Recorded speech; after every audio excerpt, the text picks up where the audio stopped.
Bonjour à tous, merci de nous suivre. Donc là il est 10h32, 10h33, donc il y a encore des gens en train de se connecter, mais je vous propose de démarrer.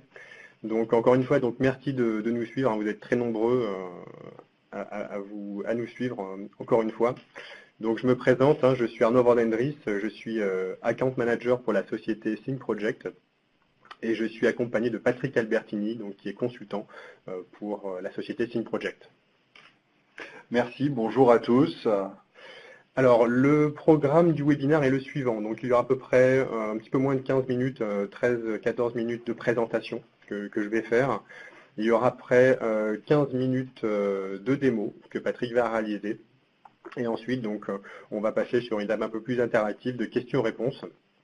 En ce qui concerne les questions-réponses, n'hésitez pas à nous les poser en direct via le chat au fur et à mesure. Et après, donc, on fera une petite synthèse à la fin. Donc tout d'abord, je vous propose de démarrer par quelques chiffres. Donc 190 000, c'est le nombre de documents produits par l'un de nos clients pour son dossier des ouvrages exécutés, donc son dossier livrable, qui est sur l'un des plus gros chantiers européens de ces dernières années. 1 500 000, c'est le nombre de possibilités d'insérer une erreur lors de la consolidation d'un référentiel pour l'un de nos clients du secteur de l'énergie. Ce chiffre est obtenu, en fait, c'est la multiplication entre le nombre d'informations. Donc, par information, on entend documents, mais également équipement et configuration, multiplié par le nombre de révisions et multiplié par les différentes étapes de validation. 1 à 2%, donc il s'agit de la durée que représente la phase de construction comparée à l'ensemble du cycle de vie d'une structure simple. 75%, donc c'est le coût, c'est 75% du coût d'un bâtiment qui se situe en phase maintenance-exploitation, ce qui permet de souligner un petit peu donc l'importance d'avoir un référentiel exhaustif lors du passage en maintenance. 80%, donc c'est le pourcentage d'informations qui sont non visuelles sur les projets.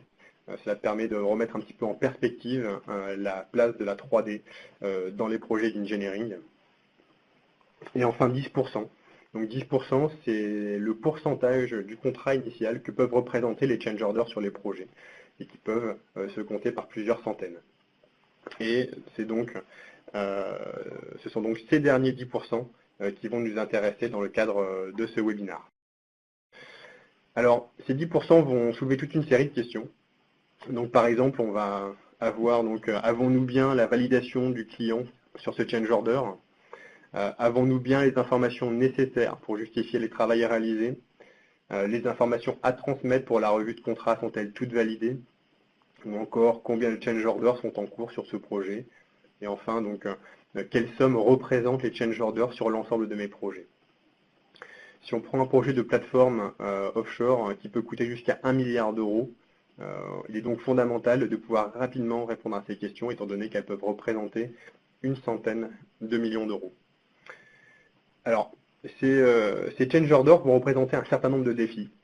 On va retrouver notamment initialisation. Alors, comment initialiser et tracer un change order. Ensuite, phase importante, donc comment l'instruire. Alors, par instruire un change order, c'est à la fois les étapes de réalisation, mais surtout la constitution des pièces justificatives de ce change order. Enfin, on va voir la notion d'extraction et de livraison des pièces pour justifier un petit peu au client donc les différents travaux qui ont pu être réalisés et justifier un petit peu du travail. On va retrouver également donc la validation et l'acceptation du change order par la maîtrise d'ouvrage. Et enfin, la consolidation des informations à l'échelle d'un projet ou alors à l'échelle d'une société.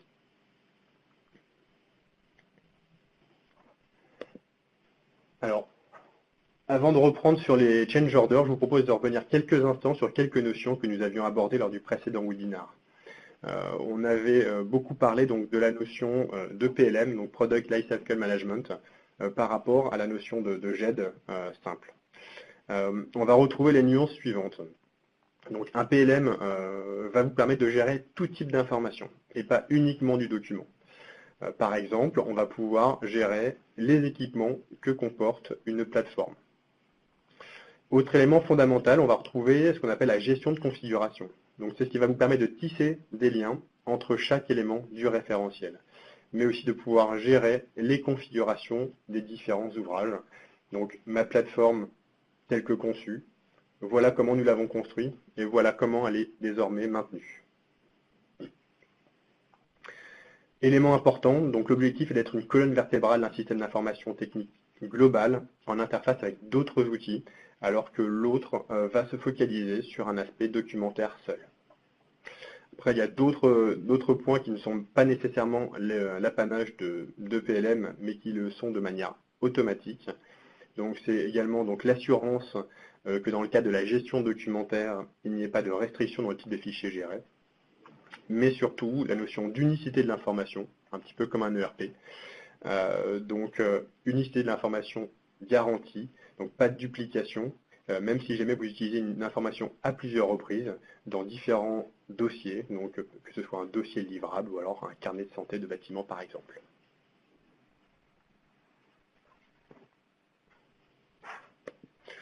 Alors, retour sur le change order et sur un des principes évoqués précédemment, donc le fait que l'on puisse gérer tout type d'information.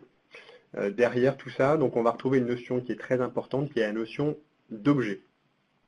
Donc il s'agit d'un élément qui va représenter tout type d'information de votre référentiel. Donc ça peut être une maquette numérique, ça peut être un élément de correspondance, donc par correspondance ça peut être un email ou un courrier qui aurait pu être scanné. Ça peut être un équipement, donc qui n'est pas un document, ou alors un document administratif. Et en fait, donc cet objet, qui est une sorte de carte d'identité, va contenir plusieurs éléments obligatoires, donc un titre, une description, pour qu'on puisse bien comprendre ce qu'il y a dedans, et fondamental, donc des métadonnées qui peuvent servir notamment donc, à la codification de l'élément. Donc on peut retrouver par exemple le projet ou le sous-projet, le montant, le système ou l'ouvrage auquel il fait référence, des caractéristiques physiques si on parle d'un équipement, ou alors la spécialité concernée par un document ou un équipement. Autre élément systématique, donc on va retrouver un historique qui a accédé à l'élément, quand, quel est l'historique des versions. Et enfin, donc, les commentaires qui ont été formulés et traités dans le cadre du cycle de relecture et de validation. Après, on va retrouver deux éléments qui sont facultatifs, donc, notamment les pièces jointes, si nécessaire. Donc, encore une fois, c'est un élément qui est facultatif. Un équipement va plutôt représenter des grandeurs physiques et une localisation, mais n'aura pas nécessairement de pièces jointes. Et enfin, donc, très important, donc, les éléments en référence, donc cette sorte de toile d'araignée tissée entre les différents éléments du référentiel. Et en fait, c'est cet objet qui va évoluer tout au long du cycle de vie du projet. Donc, dans notre cas d'application, donc l'objet du webinar, donc l'objet va être un change order, mais pour certains clients, on a certains clients qui l'utilisent pour une demande de travaux, une demande d'essai, ou alors pour représenter donc une non-conformité. Et en fait, c'est cette étape-là, donc d'initialisation, qui va constituer l'initialisation du change order. Alors, le change order, il est initialisé, pardon. L'étape suivante, donc, c'est l'instruction. Ici, on va appeler instruction la constitution de tous les éléments justificatifs au fur et à mesure. Donc l'idée, c'est que cette étape se fasse régulièrement, au fil de l'eau, au même titre qu'on instruit un dossier livrable, au fur et à mesure et pas à la dernière minute. Cette étape, en fait, elle va reposer sur des mécanismes de gestion de configuration qui permettent de relier les éléments entre eux sans limitation. Donc, ainsi, dans notre exemple, donc, on va avoir un change order 1 qui va être relié, qui va référencer plusieurs éléments du référentiel, tels que le contrat initial, les correspondances, donc mail ou courrier scanné, un rapport d'essai par exemple, ensuite une maquette PDMS ou encore un équipement. Et ensuite, nous avons un second change order, par exemple, qui va référencer par exemple le même contrat, le même rapport d'essai, mais cette fois un plan AutoCAD, une note de calcul et d'autres éléments de correspondance. Alors très important, donc l'unicité de l'information est garantie. Le contrat initial ou les correspondances qui sont en commun ne sont en aucun cas dupliquées. Petite digression, certains éléments peuvent alors se référencer entre eux. Donc on peut imaginer, donc, dans le cadre d'un dossier livrable par exemple, d'avoir d'autres éléments qui sont référencés entre eux. Et en fait, si jamais on couple cette notion avec la notion de liste prévisionnelle, on va pouvoir alors connaître l'avancement du change order. Alors,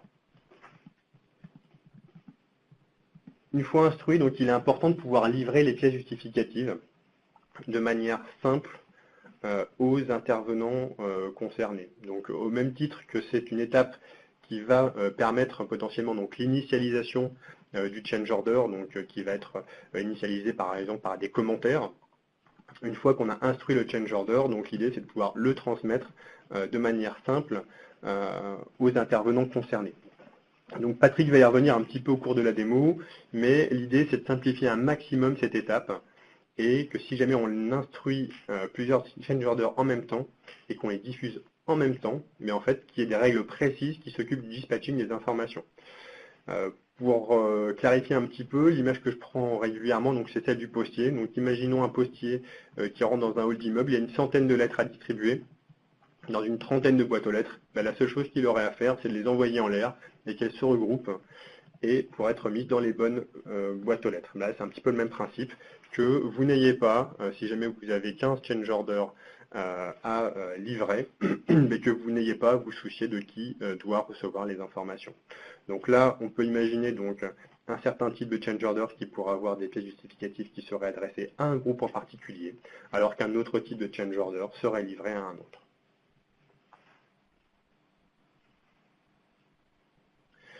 Alors une fois que les pièces sont livrées et analysées, voilà, et potentiellement donc, ayant fait l'objet de commentaires, donc on peut ensuite passer à la validation finale du change order.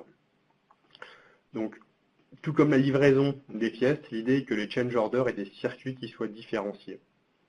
On peut imaginer alors un circuit qui est plus ou moins complexe en fonction des montants engagés par exemple, ou alors si jamais il concerne une entité plutôt qu'une autre. Bien sûr, si jamais une des parties refuse une étape du circuit de validation, retour à la case départ pour pouvoir améliorer le dossier.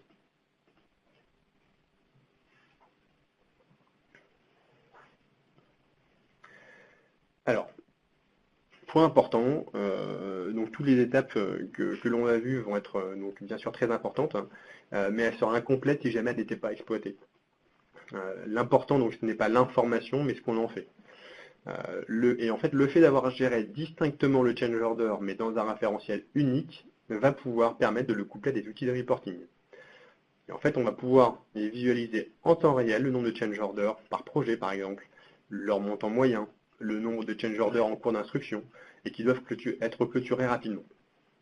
Clairement, ici, l'objectif est d'exploiter de manière simple et visuelle les informations du référentiel pour faciliter la prise de décision. Par exemple, ce change order représente un montant très important, mais est toujours en cours d'instruction. Alors, mettons donc en place une task force pour accélérer la résolution des problèmes et accélérer l'acceptation et donc la facturation de ces change orders.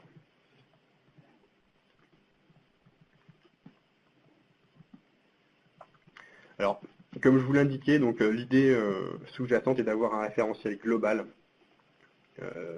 technique globale, incluant vos change orders, et qui peuvent être des informations qui sont très confidentielles. Donc il est donc important de pouvoir ségréguer les données et que seules les personnes habilitées puissent accéder au change order. On peut même pousser encore plus loin et imaginer que quelqu'un puisse avoir accès au change order et aux pièces qui constituent la justification, mais qu'il n'ait pas accès à certains champs, donc par exemple les montants qui sont en jeu.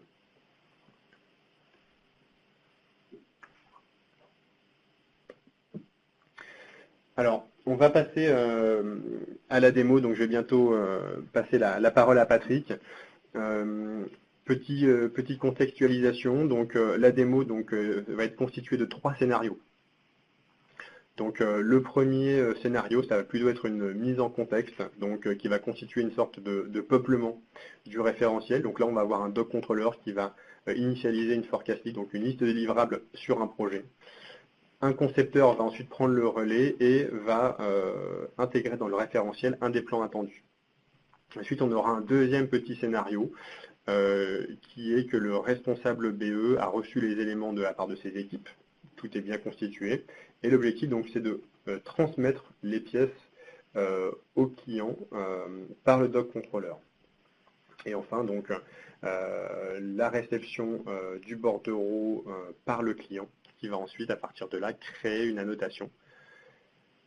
Et ensuite, donc, la transition est toute trouvée sur le scénario 3. Donc, l'idée, c'est de pouvoir s'intégrer dans un cycle global. Et donc, c'est l'annotation qui va être l'initialisation, pardon, va être l'objet de l'initialisation du change order, donc à partir d'un des commentaires. Donc, ça, c'est le scénario 3. Donc, également donc l'instruction du change order et également ensuite donc la consolidation dans un outil de reporting. Donc là, je vais passer la parole à Patrick pour la démo. Merci Arnaud. Donc, je vais donc commencer cette présentation par le travail de préparation des listes prévisionnelles de livrables et le travail de livraison par les membres du bureau d'études.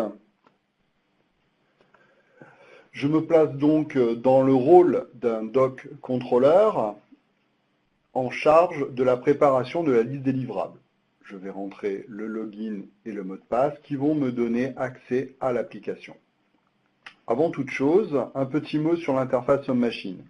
Elle est totalement paramétrable. L'objectif étant d'avoir un espace de travail personnalisé par profil, afin de permettre à l'utilisateur d'arriver sur une page d'accueil correspondant à son espace de travail, avec des raccourcis vers des tâches, des actions vers des recherches les plus courantes, ici par exemple la liste des documents à livrer. Une fois que j'ai cette liste de documents à livrer, nous avons plusieurs manières pour la créer. La créer manuellement ou bien de manière plus courante, utiliser l'import d'un fichier Excel avec l'ensemble des champs de codification ainsi que certaines informations de cycle de vie, par exemple la date prévisionnelle de dépôt.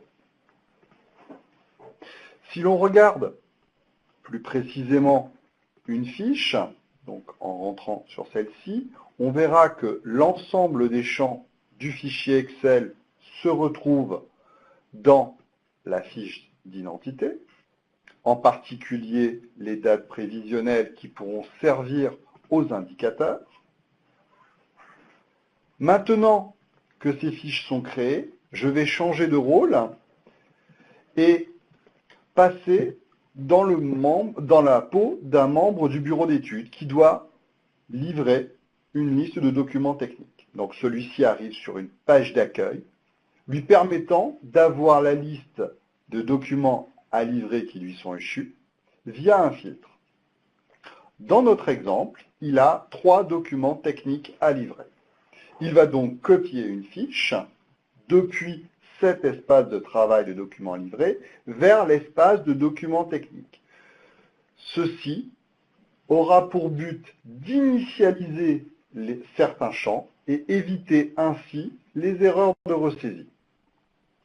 Il peut ensuite mettre à jour les métadonnées et bien sûr déposer des pièces jointes en faisant un glisser-déposer. Tout simplement, il peut mettre éventuellement plusieurs pièces jointes pour associer à son document. Une fois que ce travail est terminé, si l'utilisateur retourne dans la page d'accueil pour regarder la liste des documents qu'il doit livrer, nous allons voir que cette liste a diminué. Nous sommes passés de 3 à 2 éléments. Voici la fin du premier scénario. Maintenant, dans cette seconde présentation, je vais me placer un peu plus loin temporellement dans le cycle de vie. Donc, il y a eu des cycles de relecture en interne, des validations. Plusieurs documents ont été créés et validés. Il est donc temps de faire une livraison au client. Pour ce faire, je vais prendre le rôle d'un responsable du bureau d'études, rechercher les documents techniques valides. Donc, je me connecte de la même manière que j'ai fait pour le doc contrôleur. J'arrive sur une page d'accueil qui m'est personnalisée. J'accède au filtre des documents validés. Je vais ensuite sélectionner tout ou partie des documents pour les envoyer via ce que l'on nomme un transmittal ou bien un bordereau de diffusion, pour être français. Dans ce transmittal, on va remplir les informations nécessaires à la création de ce bordereau, par exemple le titre, la date, les commentaires éventuels que l'on va pouvoir faire sur chaque document. Éventuellement, on va pouvoir dire que cette nouvelle version est due à un change order, par exemple. Ensuite, le processus peut aller directement, selon une matrice de diffusion, vers les destinataires finaux, ou bien passer, comme dans cet exemple, par un doc contrôleur qui va se connecter, recevoir ce transmittal. Donc, il l'a reçu de manière double, c'est-à-dire une notification par email et un raccourci dans l'application lui disant qu'il y a une tâche qui lui est échue. Donc, s'il clique dessus, il retrouve toutes les informations saisies par le responsable du bureau d'études. Il peut éventuellement corriger certaines métadonnées, mais surtout, il va choisir les personnes destinatrices de ce bordereau de diffusion. Il va pouvoir, pour chaque personne, déterminer et donner un titre de diffusion qui se retrouvera de manière personnalisée pour chaque personne destinatrice. Une fois cette étape passée, nous allons maintenant aller voir du côté du client. Donc, je vais me connecter en tant que client. Celui-ci arrive dans une page d'accueil toujours personnalisée et dans le raccourci, on voit qu'il a une diffusion qui lui est échue. Cette diffusion reprend le même titre qui avait été donné par le doc contrôleur et il a accès au bordereau de diffusion avec les métadonnées remplies par le responsable du bureau d'études, le titre et, par exemple, la date de réception. On va retrouver aussi en pièce jointe un PDF qui contient l'ensemble des données, mais formaté pour être éventuellement imprimé et mis dans un dossier. Donc on retrouve les informations de l'émetteur, les dates, ainsi que la liste des documents. Ce fichier PDF a été créé grâce à un fichier Excel qui se trouve aussi dedans, et on a aussi un fichier zip qui contient l'ensemble des pièces jointes de tous les documents transmis. Dans ce bordereau, nous avons aussi l'accès à toutes les fiches rapidement pour pouvoir visualiser l'ensemble des pièces jointes via un viewer intégré dans l'application. Là, l'utilisateur peut visualiser et annoter le document. Ici, je vais simplement demander une modification de la périodicité. Donc, j'ai créé un nuage pour souligner les éléments. J'ai mis une flèche avec une bulle de texte. On a des possibilités diverses pour faire des annotations classiques, des formes, du texte, etc., etc. Ce qui est important, c'est que ce commentaire ne touche pas l'intégrité du document commenté. Les commentaires sont synchronisés dans l'application, ce qui assure la totale traçabilité de ceux-ci. Tous ces commentaires, une fois enregistrés, vont apparaître dans la vue commentaire du document, que je vais vous montrer juste à l'instant. Là, si j'arrive sur le document, j'ai un onglet commentaire qui est noirci, ça veut dire qu'il y a une présence d'un document. Là, je retrouve mon document. Maintenant que j'ai fait mes annotations, la personne peut avoir dans sa page d'accueil des indicateurs lui permettant de vérifier l'avancement de ses livrables. avec des indicateurs qui sont par exemple ici, la pourcentage d'avancement des livrables par discipline, ou bien le détail des retards éventuels par type de document.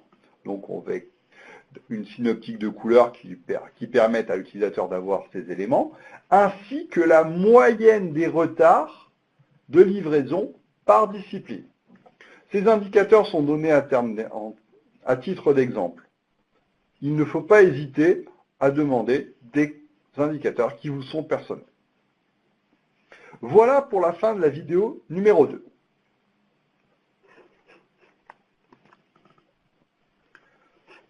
Maintenant que nous avons préparé et livré nos documents, reçu les commentaires indiquant les demandes de modifications éventuelles, nous allons pouvoir analyser ces commentaires et éventuellement créer nos change orders. Donc je me place en tant que responsable du bureau d'études. Je vais, via ce responsable du bureau d'études, je vais prendre connaissance des documents non conformes via un filtre. Là, je retrouve le document qui avait été annoté.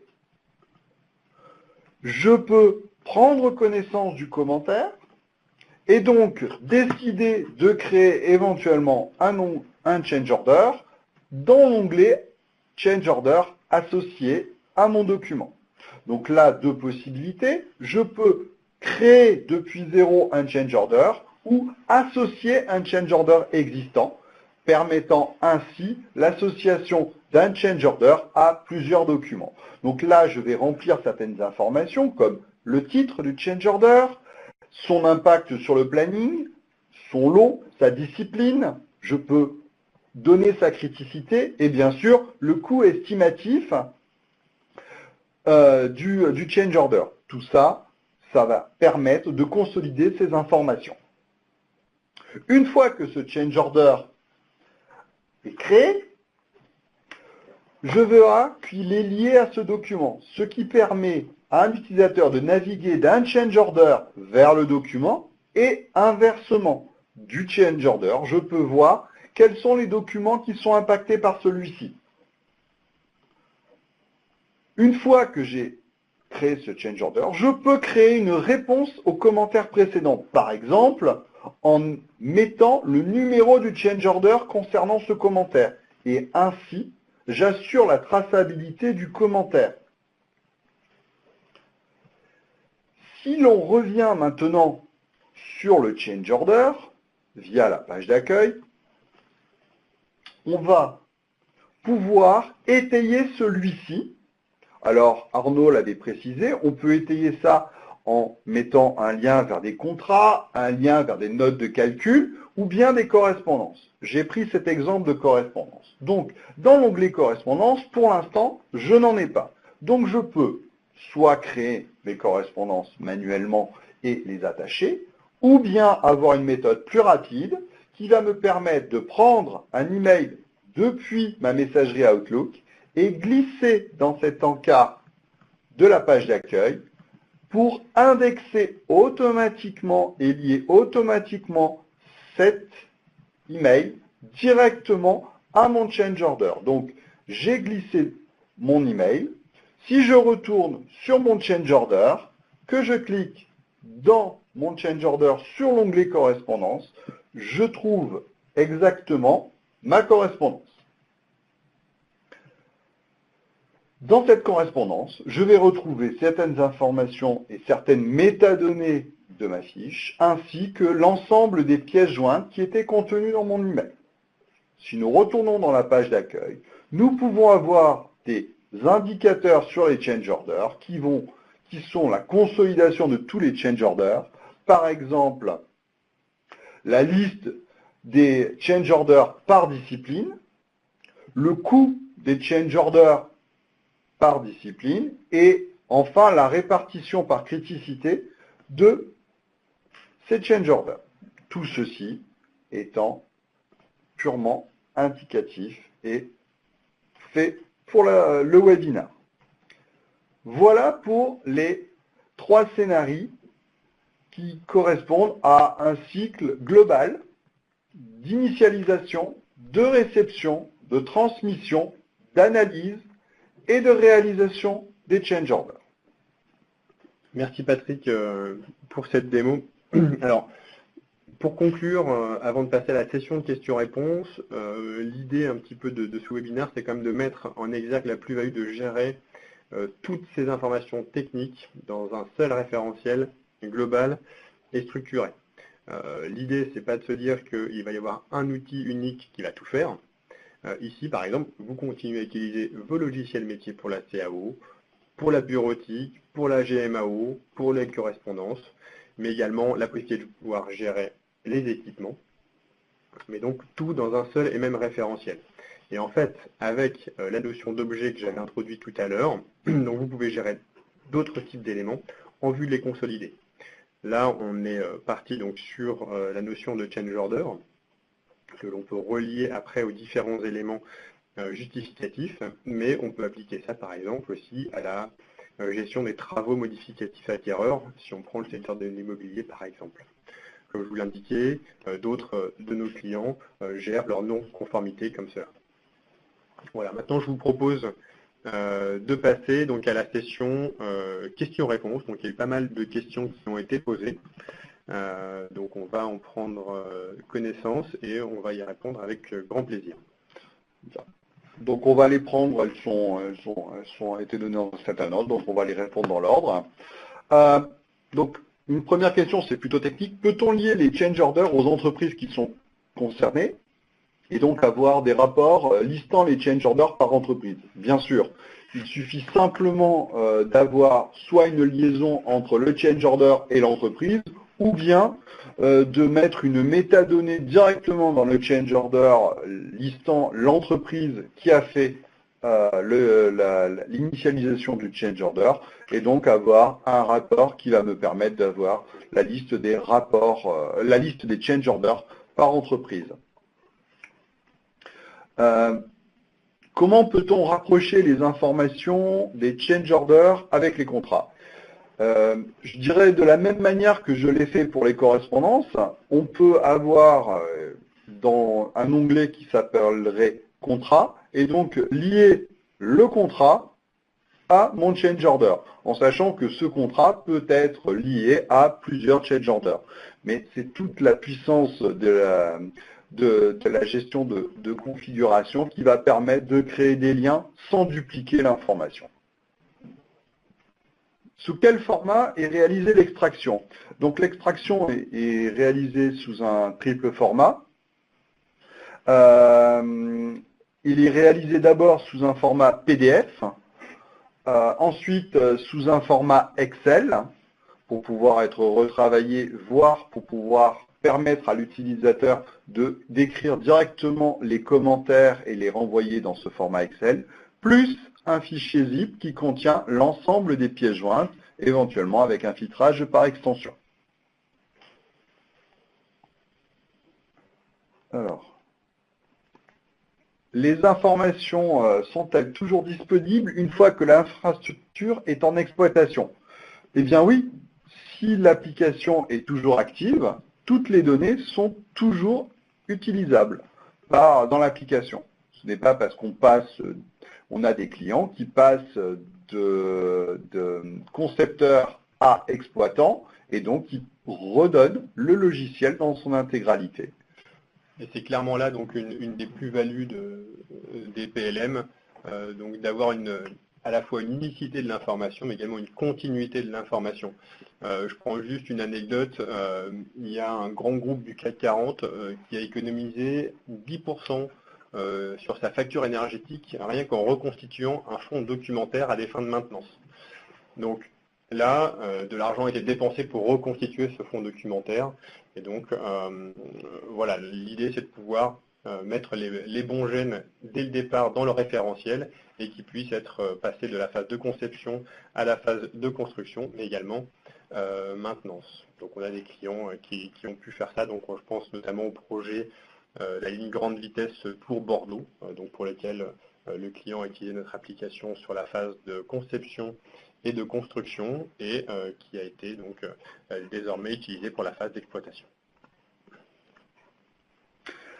Alors, c'est une application installable sur poste ou une application par poste web. C'est une application full web, donc il n'y a rien à installer sur les postes clients, ce qui permet à l'utilisateur d'être autonome et de pouvoir se connecter du moment qu'il a une connexion Internet. Alors, quel est le lien entre les commentaires et la montée en version des documents? Alors, cette question est un peu difficile à répondre en direct. En effet, il n'y a pas forcément de corrélation.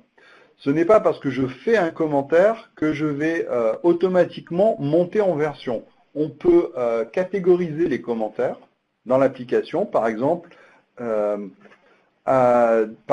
catégoriser les commentaires pour dire ce commentaire, je n'en tiens pas compte. Ce n'est pas parce qu'une personne a fait un commentaire que je vais en tenir compte.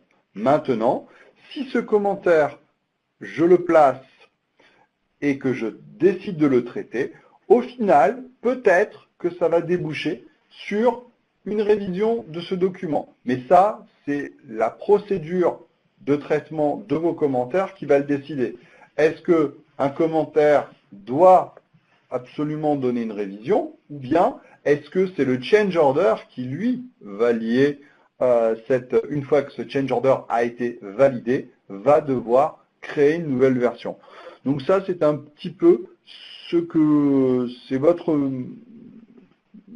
ressenti métier qui va nous permettre de dire est-ce que c'est obligatoire ou pas. À ce titre-là, je tiens à faire une petite digression, Patrick.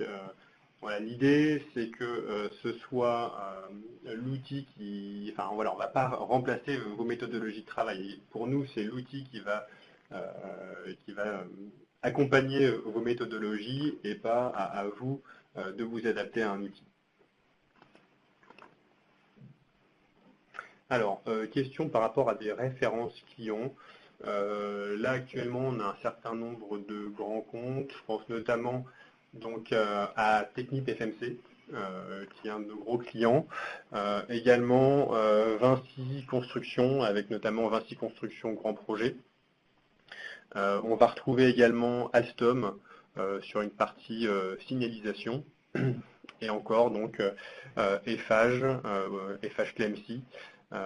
Voilà, entre autres, et après donc des clients qui peuvent être un peu plus petits en termes de taille, donc par exemple l'aéroport de Marseille ou le grand port maritime du Havre par exemple.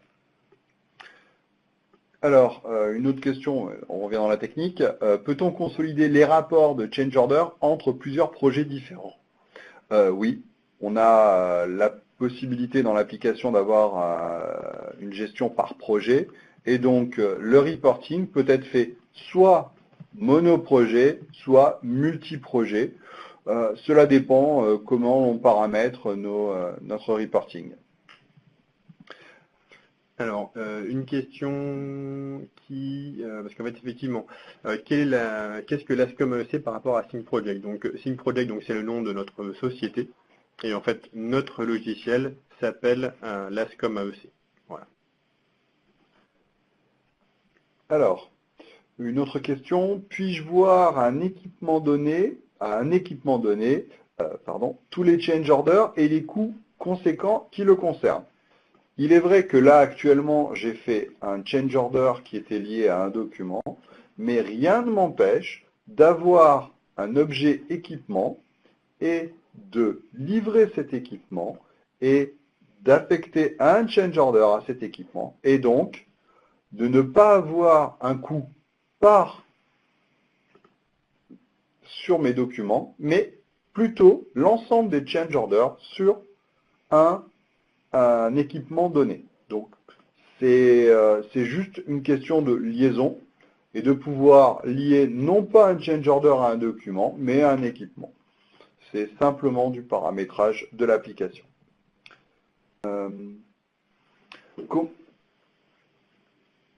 Comment sont définies les méthodes d'instruction des change orders? Alors, plusieurs choix.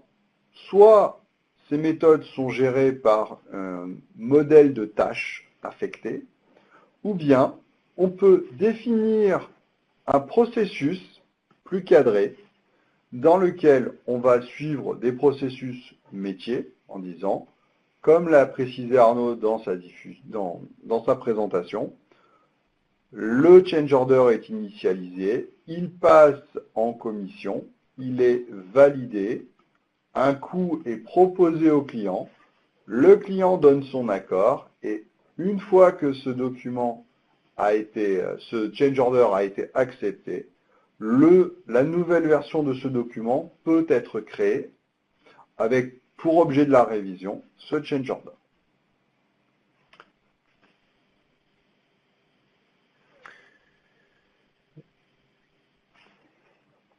Alors, j'ai une question sur en cas d'indisponibilité de l'informatique. Oui, ça arrive, surtout si on n'a plus Internet. Alors, si on n'a plus d'électricité et que le PC n'avait pas de batterie, on ne peut rien faire. Par contre, si vous avez une rupture de connexion Internet, nous avons un mode offline qui permet à un utilisateur de synchroniser sur son poste une liste de documents et d'avoir accès en consultation en mode hors ligne l'ensemble de ces documents. Donc ces documents-là peuvent être synchronisés donc à la main, et il y a également donc une notion un peu d'historique de navigation qui permet un petit peu de compléter le référentiel qui est disponible hors ligne. Le 11h15, on a atteint donc la durée du webinaire. Il y a encore certains points auxquels on n'a pas répondu.